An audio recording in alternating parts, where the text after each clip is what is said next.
इस क्वेश्चन में ये कहते हैं कि हमारे पास एक सर्कल है। उस सर्कल में हमें एक कॉर्ड दी हुई है जो सेंटर के ऊपर एंगल बनाती है 60 degrees.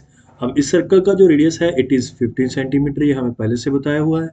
Now we have to find out major segment area and minor segment area. तो सबसे पहले हम इस वाली सेगमेंट का एरिया निकालेंगे जो कि है हमारा माइनर सेगमेंट एरिया। लेकिन माइनर सेगमेंट एरिया निकालने से पहले यहाँ पे हम एक चीज़ के बारे में बात करेंगे विच इज़ कि अगर मान लो जैसे कि यहाँ पे हमें कॉर्ड दी हुई है ए बी कॉर्ड, ठीक है जी। अगर वो सेंटर के ऊपर 60 डिग्री का एंगल बनाती है तो जो वो ट्रायंगल बनता है वहाँ पे वो हमेशा एक इक्विलेटरल ट्रायंगल बनता है। ये हम यहाँ पे प्रूव करने की कोशिश करेंगे सबसे पहले। अब यहाँ पे देखिए ट्रायंगल ओ ए बी में, ठीक है जी, ट्रायंगल ओ ए बी में यहाँ पे ओ ए साइड और ओ बी साइड दोनों क्या है, इक्वल है। अगर क्यों इक्वल है, क्योंकि ओ ए और ओ बी दोनों रेडियस हैं इस सेम सर्कल की। और अगर ये दोनों इक्वल हैं तो ओ ए बी ट्रायंगल एक आइसोसेलेस ट्रायंगल बनेगा। तो हम कह सकते हैं कि आइसोसेलेस ट्रायंगल है ये, ठीक है, आइसोसेलेस ट्रायंगल है। अब आइसोसेलेस ट्रायंगल में एक प्रॉपर्टी होती है कि अगर उसकी दो साइड्स इक्वल हैं तो उसके जो ऑपोजिट एंगल्स हैं वो भी क्या होते हैं, इक्वल। यानी कि एंगल ए और एंगल बी दोनों क्या होंगे, इक्वल होंगे। एक बार के लिए मान लेते हैं कि दोनों x डिग्रीज हैं, तो एंगल ए भी x हो गया, एंगल बी भी x डिग्रीज हो गया, ठीक है जी। अब यहाँ पे एंगल सम प्रॉपर्टी के अकॉर्डिंग तीनों एंगल्स का सम यानी कि 60 degree plus x is equal to कितना होगा, 180 डिग्री, ठीक है। हमने एंगल ओ लिया 60 डिग्री, एंगल ए लिया x डिग्री, एंगल बी लिया x डिग्री, तीनों का सम कर दिया 180। अब 60 उधर जाके माइनस हो जाएगा, हमारे पास बचेगा 120। अब x प्लस एक्स हमारे पास बचता है 2x जो 120 के इक्वल है। अब यहाँ से 2 इसके साथ कट हो जाएगा, हमारे पास x की वैल्यू आएगी 60 डिग्री। तो यहाँ से हमें ये पता चलता है कि ये दोनों x जो हैं उन दोनों का जो मैयर है वो हमारा कितना है, 60 डिग्री है। मतलब एंगल ए भी 60 डिग्री है और एंगल बी भी हमारा जो है वो 60 डिग्री निकल के यहाँ से आता है। अगर ये सारा कुछ हमें यहाँ से पता चल जाता है तो इट मीन्स ये सिंपल सी बात है कि तीनों के तीनों एंगल सिर्फ एक ट्रायंगल के होते हैं विच इज इक्विलेटरल ट्रायंगल, ठीक है। तो इसका हम आगे यूज करेंगे सबसे पहले। अब क्योंकि हमें माइनर और मेजर दोनों सेगमेंट्स के एरिया निकालना है तो हम पहले माइनर की बात करते हैं। माइनर सेगमेंट का एरिया निकालने के लिए सबसे पहले हमें क्या निकालने की जरूरत होती है, we have to find out area of the minor sector. Minor sector का एरिया निकालेंगे। अब माइनर सेक्टर का एरिया कैसे होता है, we need to find out a fraction. Fraction क्योंकि यहाँ पे एंगल गिवन है क्लियरली तो हम एंगल के वे में निकालेंगे।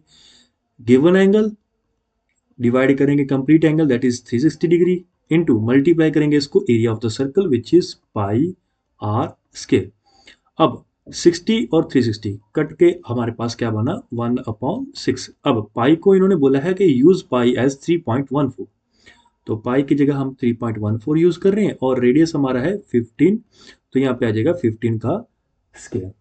अब इसको सॉल्व करने के बाद हमारा जो आंसर निकल के आता है इट इज 117.75 सेंटीमीटर स्क्वायर। तो ये जो है हमारे पास एरिया आ गया किसका, एरिया ऑफ द सेक्टर का। इसके बाद next we will find the area of the triangle O A B. अब ओ ए बी ट्राइंगल जो है हमारा उसका हम एरिया निकालेंगे क्योंकि ये एक इक्विलेटरल ट्राइंगल है। तो इक्विलेटरल ट्राइंगल का एरिया का फॉर्मूला ये होता है that is √3/4 into side square. अब इस ट्राइंगल की बात करें तो ओ ए इसकी साइड है और वो हमें कितनी दी हुई है, 15 सेंटीमीटर।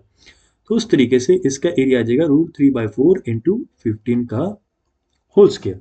अब इन्होंने क्योंकि बोला है कि √3 को उसकी वैल्यू पुट करो आप कितनी, 1.73। तो ये वैल्यू पुट करने के बाद पूरा जब हम सॉल्व करते हैं इसे तो हमारा आंसर आता है 97.3125 सेंटीमीटर स्क्वायर। तो ये आ गया हमारे पास एरिया ऑफ द ट्रायंगल। अब हमें किसका एरिया निकालना है, माइनर सेगमेंट का एरिया। तो हम माइनर सेगमेंट का एरिया कैसे निकालेंगे, आपको डायग्राम से भी क्लियरली दिख रहा है कि माइनर सेगमेंट का जो एरिया है it is none other than sector area minus area of triangle. तो हमने दोनों को क्या करना है, माइनस करना है, यानी कि 117 माइनस 75, ठीक है, सॉरी 0.75, इसको माइनस करना है इसमें से क्या माइनस करेंगे हम, 97.3125। जब हम इन दोनों को माइनस करते हैं तो हमारा जो सेगमेंट का एरिया है वो निकल के आता है 20.4375 सेंटीमीटर स्क्वायर। तो ये हमारे पास माइनर सेगमेंट का एरिया आ गया। Now we have to find out area of major segment. तो मेजर सेगमेंट का एरिया कैसे निकालेंगे?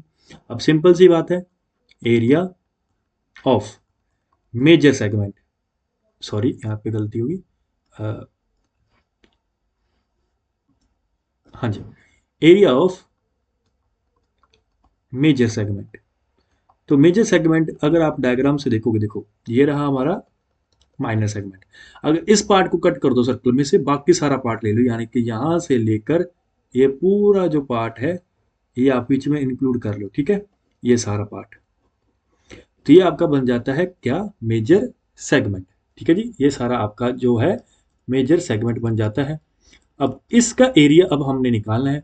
तो क्लियरली हम डायग्राम से देख ही सकते हैं जैसे कि मेजर सेगमेंट का एरिया कैसे आएगा, it is nothing but equal to area of the complete circle minus area of minor segment. मतलब सर्कल के एरिया से अगर माइनर सेगमेंट का एरिया हम निकाल दें, माइनस कर दें, तो हमारे पास मेजर सेगमेंट का एरिया आ जाएगा। अब सर्कल का एरिया कितना है, सर्कल का एरिया कितना है, pi into r square, minus minor segment का एरिया हमने अभी निकाला है, कितना आया है, 20.4375। अब इसमें आर की वैल्यू हमारे पास कितनी है, 15, दैट इज, अब पाई की वैल्यू हमने बोला था 3.14 लो, और आर की वैल्यू है 15 स्क्वायर, इसमें से माइनस करना है 20.4375। जब हम इसको कंप्लीटली सॉल्व करेंगे तो हमारे पास आंसर जो निकल के आएगा, it will be equal to 686.0625 centimetre square, which is approximate value. ठीक है, अब यहाँ तक जो क्वेश्चन है हमारे यहाँ पे खत्म हो जाता है। अब नेक्स्ट वीडियो में नेक्स्ट क्वेश्चन सॉल्व करेंगे।